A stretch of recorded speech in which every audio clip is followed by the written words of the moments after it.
High Matriarch Tua scowled, as she looked down at the hundreds of messages that she had gotten in the last hour alone. People were so needy these days. Well, admittedly she had, out of necessity, chosen a rather unfortunate moment for her departure from the station, after James's escapades had caused so much chaos for his people. But honestly, things had already been back in working order even before she had left, and all in all, damages had been on the low end of her estimations. There really wasn't any reason to push this thing up like she had just abandoned them in the middle of some world-ending event. Yet still, message after message came flooding in, from people seeking her advice from the station, as well as the scavengers and the press looking for any crumbs of information. But that was the toll she had to pay for the fact that it seemed out of character for her to be anything but restlessly dutiful over her many years of service to the people who voted her into her office, and she would gladly pay it for them. The service to her people was a matriarch's duty that had been installed into her from a very young age, and that duty extended to her role as the leader supreme. Still, sometimes, very rarely, she felt like she could do without the constant need for attention some people seem to have. If she had wanted to comfort a horde of children, she would have borne her own and become a herd mother like her dear sister. But that life had never been for her, and even if she was and felt responsible for them, she expected a bit more than whining and complaining out of the very much adult people she had to watch over. Her thoughts were interrupted by a loud knock on the door. She put down her assistant and looked towards the door. "Come in," she loudly ordered, uselessly making a welcoming gesture with her trunk, which the person on the other side of her door obviously couldn't see. The door was opened by one of her guards, allowing entrance to a much smaller figure who meekly entered the room, her gaze lowering respectfully as soon as it had met with that of Tua. "Ah, Doctor!" Tua happily exclaimed, delighted to get a reprieve from the constant task of answering to messages. "Please do come in and tell me how your first session went." Dr. Fertrace followed the invitation and fully entered the room. The little Gasil woman was a long-time trusted friend of the High Matriarch, as well as a well-educated and highly skilled psychologist and therapist. Tua had personally sent for her, since she wanted to get an evaluation of James's condition from someone she trusted. Fertrace climbed onto one of the lower chairs Tua kept around the rooms of her estate for visitors just like this. Little Gasil were a large species, although they never reached anything close to the massive stature of the Zoditos. They were also much more slender and sleek in appearance, with a long body and long limbs. Their outstretched body, and especially their long, pointy muzzle, gave them an almost predatory appearance, though that could not have been more misleading, as they lived almost exclusively from the nourishing secretions of some of their home planet's large trees of the past. They traversed these enormous forests by gliding from tree to tree with the large, thin membranes that span between their body and their legs, as well as their long major arms. Their lesser arms, that were a bit further back on their body, lacked the membranes and were used for manipulation, as well as the heavy lifting during climbing. Fertrace's large, round nostrils, which nature had positioned on the bottom of her lower jaw, flared, which was only noticeable by the movement of her striped white fur, covering the area around her neck. "Where do I even start?" she asked in a scornful tone, not many dared to take with the High Matriarch of the Zoditos. Tua let out a soft, trumpeting snort through her trunk, and lifted it up in an outstretched gesture. "Well, how about at the start?" she suggested, a bit mockingly, fluttering her ears. "Or actually, maybe just give me a summary. Considering how long you were in there, it might be better to start from there, and then decide what you actually need to tell me. So maybe just start with this. How is he?" Dr. Fertrace released a growling scoff of bemused dismissal, while one of her lesser arms scratched along her gliding membrane. "Well, if you have to know," she started, before slowly and dramatically sucking in an entire lung full of air, clearly determined to get whatever she was about to say out in one single breath. "In my professional opinion, he is suffering. In order of severity, from paranoia, hyperactivity, overaggression, depression, overstimulation, understimulation, intrusive thoughts with a possibility of a tendency towards self-harm, trust issues, attachment issues, and possibly a mild case of nymphomania." After she was done speaking, she let the last bit of air that still was left in her chest out with a brief sigh. Tua narrowed her gaze a bit in a mixture of disbelief and slight concern. That was quite a lot. But Fertrace's demeanour also seemed like there was more to it than that, as she behaved like she still had more to say, but was waiting for Tua to ask about it before she would do so. "That means, in short?" Tua asked, crossing the ends of her trunk expectantly and lifting her ears into an open position to indicate that she was listening attentively, although it barely had an effect on her hearing from this distance. Vitraeus released another growl. In short, he is a high-class Deathworlder, and I am in no way qualified to make any statements about his mental condition. At least some of the things I've mentioned would be concerning for most core worlders or even the low-caste Deathworlders, especially all of them combined, but are to be expected from somebody with a Class 4 background, at least when compared to other species, she explained, in a slow and methodical, yet clearly slightly annoyed way. He has to be judged with a completely different context in mind, context that I don't have. I'm sorry, but I'm afraid my professional opinion will not be of any help here. I am just as close as you are. Tua shifted her lips and trunk a bit while taking in the information. It's not like she had not expected anything like this, but it was still disappointing that Vitraeus didn't surprise her somehow. And in your unprofessional opinion, she insinuated, with a candid movement of her trunk, indicating that she would like her friend to leave her education behind for a moment, and just speak her mind. Vitraeus cooed, lifting her greater arms and stretching them far out to unfold her membranes for a moment, before she answered. Well, as you might expect, he wasn't what I would call cooperative, she explicitated, with a tone of familiar professional curiosity in her voice that had been absent so far, and any child with a brain could tell you that he isn't exactly well after talking to him for more than a second, but I don't think he's going to break down on you anytime soon. He seems too stubborn for that. Another interesting thing is that he clearly wants to shut out his emotions and not show them to us, but it very much seems like he has an automatism against it. I wonder where he got that from. Tua listened up at that.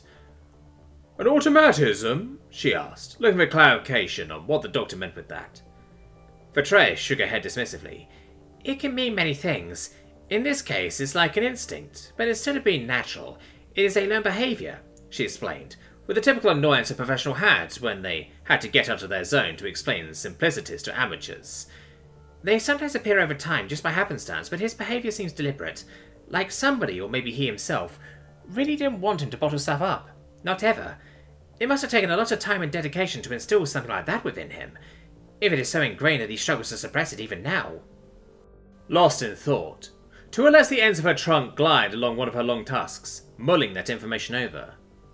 Absent-mindedly, she asked, You think there's going to be a problem? Vitraeus snorted. None that would be of any concern to you, she replied in a teasing manner. And who knows? Maybe there is a good reason that automatism has been put in place. I certainly don't know enough about a human mind to tell. Tua's trunk swung around, and she scratched across her lower lip, and she remained silent for a few moments. And your other patient? She finally asked, deciding that she was sufficiently satisfied with the estimation of James at the moment. Vitraeus lifted her lesser arms to a shrug. Has refused any treatment, she informed nonchalantly. I can't force him to talk to me, and if you want to do it, you'll have to do so at a later time, as I have a life to get back to. Tua nodded. That won't be necessary, she said politely. Thank you again for coming on such short notice. Well, after all the years of you talking about it, I can't exactly miss you changing the world now, can I? Vitraeus teased, and lifting her head sideways to look at Tua with one of her striking white eyes. But feel free to tell your little subservient that, should he change his mind, you can call for me any time, okay? I'll let him know, Tua replied, lifting and spreading her trunk amusedly. Sitting in the pressing silence of his cell, James could hear footsteps closing in on the outside. They weren't the heavy strides of a Zoditos, and neither were they the frantic skitter of the slender being he had been annoyed by all morning. This probably meant that his instructing would start soon. Sitting on the edge of the massively oversized bed and staring at his hands and knees, he quietly listened to the patterns, which became louder with each second. It had to be two people. One had an irregular stride with an even pattern, although each step sounded slightly different from the previous one, as if the feet causing the sounds changed their form and position slightly each time the leg was lifted. The other was more interesting. Thump-tock, thump-tock, thump-tock, thump-tock. Each dull sound of a flat foot hitting the floor was immediately followed by a wooden sound that quickly followed it. There was a long pause before the irregular pattern repeated itself. Something about it was familiar. Still, he didn't look up when a sharp edge of light cut through the room and steadily got wider, as the door was slowly opened for his visitors by one of the guards placed in front of it. The limping footsteps neared him first, only slowly followed by the slower strides. Bit by bit, the long shadow cast by the light shining in from the corridor, and the figure walking up to him, snaked into James's field of view, trying to entice him to lift his gaze and look at who was nearing him there. But he refused. Even when the two figures had come to a halt, so close to him that he could hear their breathing, he did not move his head. "Well, would you look at that?" A familiar, nasally voice spoke in a slightly condescending tone from somewhere out of his field of vision. "We don't quite match, but I say it's close enough that we can share stories over the campfire." James released a long breath through his nose. "I suppose I shouldn't be surprised that you're still alive," he commented, in a tone that mimicked that of the overgrown rodent that had talked to him. "It is pretty hard to get rid of vermin, after all." A disdainful click came from the voice's direction. "Is that any way to talk to an old friend?" he asked, and despite his statement, he didn't sound nearly as insulted as James had expected him to. James sighed, and finally pushed himself up and looked over at Reprieg. The rodent looked surprisingly well, given the circumstances. His eyes were clear, his fur was neatly groomed, and he had a surprisingly calm aura about him. If it wasn't for the fact that he had to lean heavily on a thick, wooden crutch, so he wouldn't lose his balance on the side of his body where his leg now ended dead, about halfway down his femur, one would have thought that he was in much better shape than James had last seen him in.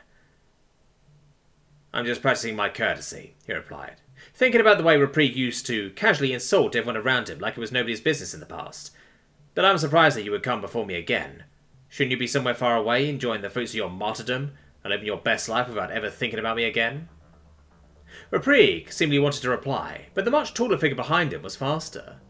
"Actually, he insisted on keeping up his watch over you," the high, melodic voice of Warrant Officer Hyferty rung out. Surprisingly, out of the two officers, it sounded like she was the one holding back a grudge against him, instead of the one James had actually shot. "You've already damned me to a life of desk work," Reprieg himself chimed in with an almost dismissive tone, "and if I've already lost my leg to this, I might as well see it through to the end." James clicked his tongue and exposed his teeth, as he coldly responded, "Careful, or you might lose more than that." "I could tell you the same thing," Reprieg replied, and nodded towards the large, exposed scar on James's right shoulder. For a moment James thought about pulling his improvised toga above the blemish to conceal it, but he decided against it. "This is just a beauty mark," he bluffed through his teeth. "I can just get a new one at some point. A better one. Maybe even with a laser or something." Reprieg scoffed and shook his head, making his trunk sliver left and right. "Still the same freak, I see," the rodent derided. "Well, we've got plenty of time to change that," Hyferty laughed, releasing a melody of plucked strings throughout the room. But James could still not shake the feeling of noticing resentment hiding beneath the amused sound. "Good luck with that," Reprieg mocked his co-worker, and turned on the spot, which took some effort, since he had to maneuver his crutch around him, even for this small turn. James watched him with a single lifted eyebrow. He, of course, had to get used to living with just one arm, at least for the moment, and the challenges that brought with it. But only being able to walk with help didn't look fun either. "You're not going to try and help her?" James asked from the side, slightly surprised at Reprieg's dismissive demeanour. Reprieg turned his head to look over his shoulder, so he would not immediately have to turn back around just to answer him. "No, I think you're a lost cause. I'm just here to observe," he said, looking over his trunk once and fluttering his ears. "But I do have a bet going how long it will take until they give up on you. And I get paid handsomely since I have the most experience with you, so you've not got rid of me just yet." Apparently the rodent had whitened up significantly. Maybe the bullet had actually done him a service. "You sure do," Hyferty confirmed, running two of her long, flexible arms along Reprieg's back. "And because of that, if you don't mind, I'd like to get to the task at hand now. We've lost enough time." Reprieg made a mocking sound, but with two quick movements of his crutch and a push of his foot, it basically jumped out of the way and allowed Hyferty passage towards James. James sniffed emptily at her. "What will it be?" he asked, with a mixture of mocking and challenge in his voice. She could try to instruct him all she wanted. He needed to get into a different headspace anyway, so it itched in his fingers to be a bit rebellious in a setting where it wasn't threatening lives. Rats on my head? 5 lights? No food or drink? Or maybe a classic. Instructional movies with my eyes taped open. Hyferty tilted a large, mask-like face to the side, while her striking blue eyes remained solely focused on him. Clearly she had no idea what he was talking about, which was understandable. "Well, a movie doesn't sound bad," she finally concluded, obviously deciding she wouldn't waste time with trying to figure out what he was on about. "Or actually just a video. It's not that long, so I think you'll be able to keep your eyes open during it without problem." It really was no fun if his adversaries weren't on the same wavelength. As much as he hated his mother, at least she understood when he was insulting her. He sighed. If this was what was necessary to ensure everyone who wasn't treated quite as nicely here as he was would stay fine, he might as well get it over with. "Fine, you got it here, or?" he asked, pushing himself over the edge, his bare feet impacting the floor with a meaty slap. Hafity stood up straight and looked around the barren room. "Well, how about a room with windows?" she asked, turning her head towards Rapri, who just shrugged at her proposal. Apparently deciding that it was the best thing to do, three of her vine-like arms waved for James to follow her, as she stepped away from him towards the door. Rapri quickly limped after her, and was pole-jumping with each step he took with his crutch, as his remaining foot catapulted him forwards. James slowly skulked after the two, annoyed that they couldn't just do it here and now, as he really didn't feel like walking anywhere. The small stretch of bright light from the hallway already hurt his eyes. He didn't need any more than that. But he didn't have a choice, and so he followed, slowly and quietly. The large halls of the estate were still as shining and polished as they had ever been, and right now the planet star stood right above them, brutally shining in through the skylight, determined to burn itself into James's retinas. Even when he looked away from it, its reflections in the polished surfaces around him were more than bright enough to blind him. The room with windows Hafity had talked about really was more of a conservatory that had a glass wall that opened up to a huge, walled-in backyard. Or maybe it was more accurate to call it an entire park. Greenery that looked like it was going on for miles, enormous trees, easily the size of buildings, at least for humans, and an entire river cutting right through it. On this planet, everything was supersized, even backyards. Everything but the planet itself. James squinted, as the light shining in blinded him, and shielded his eyes from its assault. Already, he missed his dark and quiet cell. As Hafity and Rapri were seemingly busy gazing at the view for the moment, he loudly cleared his throat, causing them to shoot around to look at him. Apparently those two really wanted to take this slow. "So, what is that video that we couldn't just watch on the spot?" he asked, leaning against the wall as far away from the windows as he could. He just wanted to be done with this already. Be alone again. Hafity turned her armoured form towards him, her thin arms pressing against each other. "Well, I might have lied a bit. It's actually more than one," she said, making James roll his eyes. "Whatever," he replied, annoyed. "Just hurry up with it."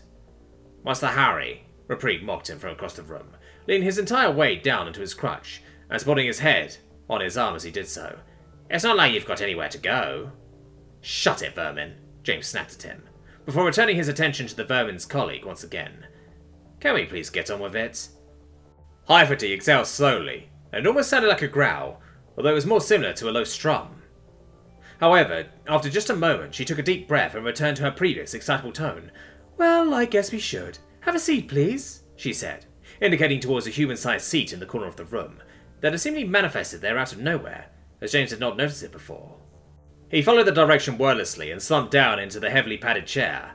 In the meantime, Hafity was busy swiping away at her personal assistant, likely bringing up the video she had been talking about.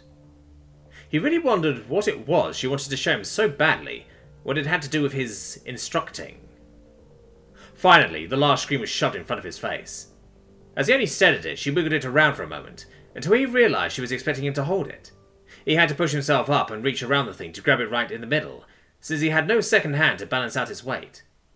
Laying the bulk of the device down on his forearm, he somehow managed to hold it in a way that was at least half secure. Then he could finally look down at the screen itself. And surprisingly, he lifted an eyebrow. He hadn't expected to see a scene from Earth of all places. It even looked very familiar. Had he seen this before? The video was currently paused, but the frozen frame showed a train station, likely somewhere in the middle of Europe, and filled to the brim with people. A train was still parked next to the crowd. He lifted his head to suspiciously look at the walking tree in front of him. What was this supposed to tell him? Hafity could apparently read his question on his face, or at least a strum-like giggle. "I thought, since it was your first day, we'd start with something nice," she explained, and one of her thin arms pressed against his forehead for a moment, causing him to shoot a venomous glare at her. "Something we can both agree on. I spent a lot of my free time looking into humanity, and since I've heard that you've been wondering why we'd be so interested in humans, despite some of their more, well, disagreeable tendencies, I thought I would show you some of my favourite things about your people. See it as an introduction." With that, She indicated for him to start the video. Seeing as he really had no options here, he lowered his gaze and started it. Immediately, his ears were assaulted by a jumble of yells and voices, all talking wildly over each other, as the figures on the screen, all of which were dressed in colourful raincoats, began to frantically move about. It was impossible to understand what was being said. He wasn't even sure what language was being spoken, just that it sounded vaguely Eastern. Luckily, it wasn't necessary to understand what was being said, as soon, thick yellow letters appeared on the bottom of the screen, covering blurred, paler letters underneath them. Apparently, new subtitles had been written right over some that had already been there. Focusing on it, James could barely make out some English words that had not entirely covered up, which made him guess that the video had previously been captured for the general audience of the internet, or maybe some news outlet before. However, the news subtitles were in GU, so it had apparently been adapted for the wider intergalactic network. Although, the translation did seem to be a bit choppy in places. It read, "The shrewdness is in turmoil because a male has been trapped between the station and the wagon. A flaw in the design has led to a gap between station and wagon, wide enough that a leg could get stuck in it. The machine cannot move its mass away from the station, autonomously, without entering the male. Usually, heavy equipment would be required to move the wagon and free the male. However, due to the severity of the pressure on his leg, time is of the essence." The video now went into a time-lapse. The doors of the train opened, and anyone still on it got out. Slowly, the wild scurrying of the people on screen got more organised. Smaller people stepped back, while bigger ones stepped up to the side of the train. The trainmaster called out to the shrewdness, requesting for them to act. Not caring that the male is a stranger, or that the wagon weighs multiple thousand wayons, the primates immediately begin to organise and try to move the wagon with their strength alone. And indeed, the people standing in front of the train started to press their hands against the wagon's walls. Then another row took position behind him, also putting their weight against the wall of steel. Hundreds of people, all using all of their might, trying against the odds to move the tons and tons of train, trapping an unknown man. It was around this time that James realised he had actually seen this video before. It had been part of compilations of good deeds on the internet. He used to watch videos like these when he felt down during his high school days, although at some point he had grown out of it. After multiple attempts and some rallying, they actually succeed, and the male's leg is freed. The crowd can be seen cheering, letting go of the train, then visibly rocked back into place and shook for a few moments more, even after no more pressure was applied. Despite the pit in his stomach that had not left him since he had woken up in this place, he felt the slightest hint of a warm feeling rise up inside him. Maybe it was just nostalgia, or maybe the video did actually appeal to some vague remnant of his humanity, but it was definitely there. Although he had no idea how HFY expected this to change his mind in any way. It wasn't exactly anything that screamed, comply or die to him. "This one's pretty old," he commented, letting the assistant fall out of his hand and onto the cushioning of the armchair. "If you want recommendations, I know a bunch that are newer and better quality." HFY once again didn't take his bait. "Why didn't you tell me something about it?" she asked candidly, lowering into a crouching position so she could be on eye level with James, wrapping her thin arms around her legs. James scoffed. "What's there to say?" he asked dismissively, waving the question off with his remaining hand. It pretty much explained what was happening on screen, didn't it? The sound of string music indicated that his dry reply did little more than amuse the warrant officer. "Well, would you have done the same?" she asked, lowering herself even further, sitting down on the ground, and leaning against the side of his chair. This conversation had turned oddly casual. "Probably," he answered, keeping his statements brief and to the point. Maybe she'd lose interest after a while. A scornful laugh came from the other side of the room. "You mean before your operations, right?" Reprieg, who apparently knew how to press his buttons a lot better than HFY did, mocked him from his place at the windowed wall. James scowled. "No, I would still try," he said, clenching his sole remaining fist. Although he could swear, he could also feel his missing hand pressed tightly as well. It was true what people said. Phantom feelings felt frighteningly real. He also wondered why he had even said anything right after he had opened his mouth. He shouldn't offer up any more than he had to. "But it is remarkable, isn't it?" HFY tried to bring the conversation back on a more positive track. "So many people, all helping out simply because help was needed." James shook his head. "What do you want about?" he asked, unamused. "If this is all, can I go back to my cell?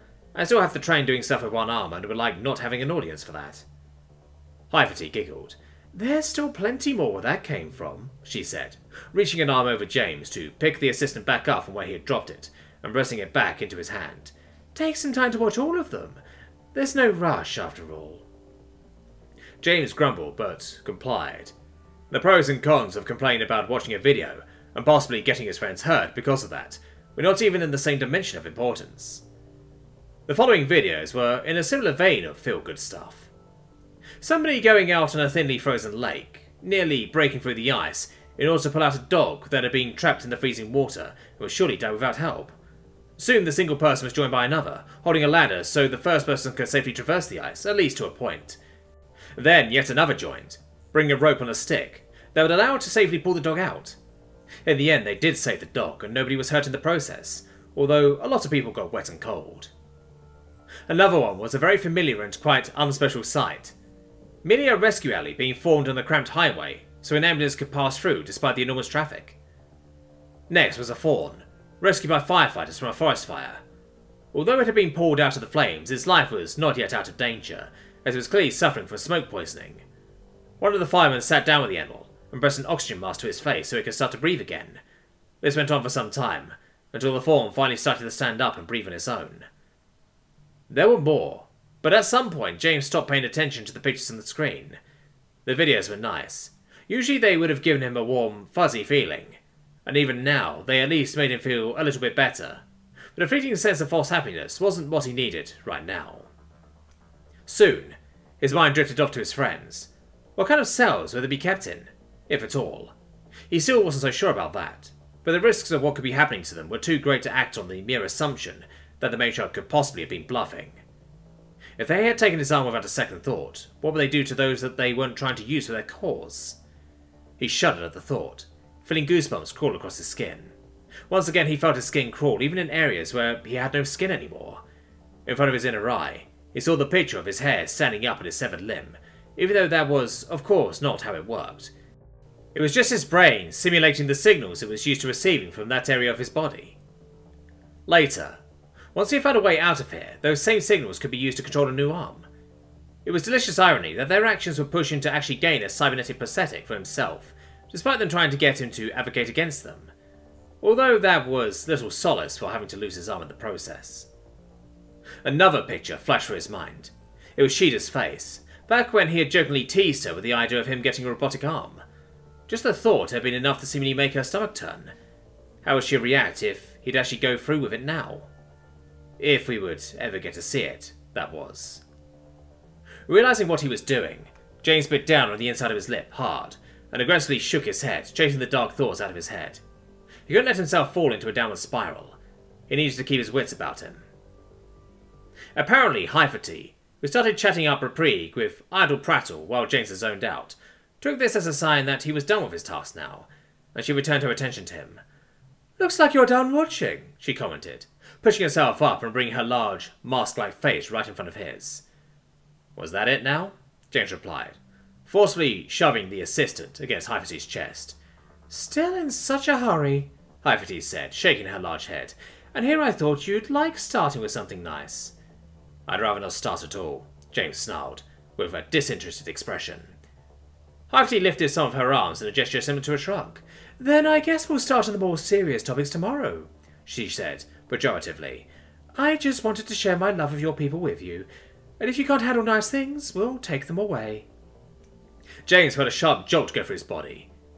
He had not missed the thinly veiled threat in that statement. With as much control as he could muster, he slowly let out the breath he had been holding. Despite never being unaware of his current situation, he did not appreciate the cold reminder of it. "What do you want?" he asked coldly, and glared at the large semi-humanoid. "I've seen those videos before. I don't have much to say about them." At this point, his head started to pound. He just wanted to be alone again, away from this damned interaction where he could endanger somebody without even realising it. Not helping was that he noticed the dirty smirk on Reprieg's face, even from across the room. "Oh, you don't have to. It's like I said, I just wanted to share some of my favourite things about humanity with you." Hyphaty giggled, the light spots in her eyes narrowing to a pinpoint. "Incredible feats, no matter if physical, mental or emotional. I can't get enough of learning more. You could even say I'm a little bit obsessed."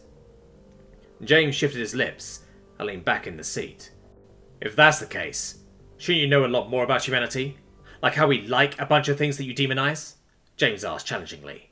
Our bodies are modified. We lose a limb, it gets replaced. We change our hair, colour our skin, and pierce rods for our body. And that is only the tip of the iceberg. Why do you think any of that is going to change any time soon? HFY stood up.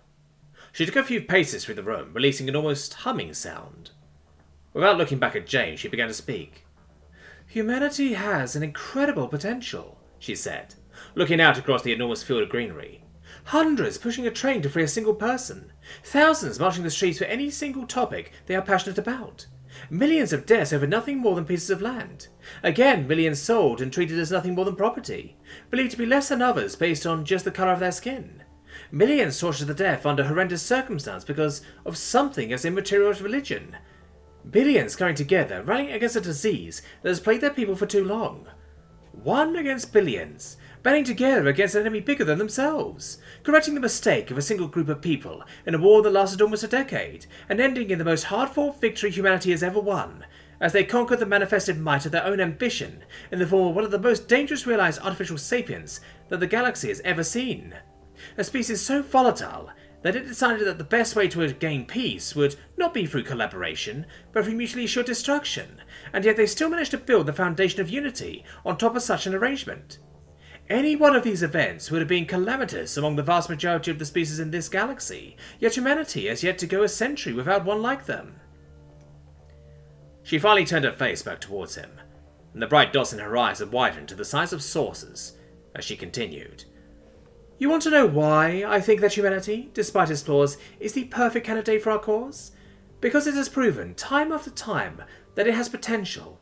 Potential not only to do whatever they set their minds to, but also potential to drop everything they were holding on to and march towards a new combined goal, with near no matter what it may be. Far too often has this potential been misused, catalyzed into some of the galaxy's worst atrocities.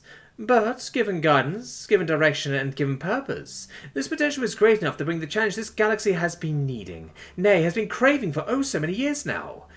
We just need to utilize it, and never, ever, let it fall into false hands again. Jane sat wide-eyed, staring up at the heavily breathing, pearly white person, as she slowly started to come out of the frenzy she had talked herself into. Come back down to us, HFY, Reprieve suddenly said, and the clacking of his crutch echoed through the enormous room as he walked over to put a hand on HFY's waist. You're sounding like a madwoman. Of course you would say that, HFY responded defensively, although her tone mellowed out as she spoke, and returned Reprieve's touch while stroking through the fur on his back. You gloomster wouldn't see potential if I hit you in the face with it. This was getting way too weird for James, and he once again cleared his throat. Can I go now? He asked, once he had the officer's attention. I think we're done for today, HFY confirmed with a look to Reprieve, who just shrugged. Let's get you back to your cell so you can rest up for tomorrow. Then we'll, how do you people say, get to the meat of it? James didn't reply. He merely got up and awaited his escort to his cell. Although he didn't think it was applicable to what they wanted to do, HFY's speech had hit him hard, although it wasn't for the reasons she most likely thought it did. While there were likely indeed fanatics, even among humanity, they managed to pull onto their side, with or without his help. That wasn't what worried him. No. He hadn't thought about it so far, but there was indeed something worrying about what she had told him. He really hoped that these people weren't planning on becoming the next Michael.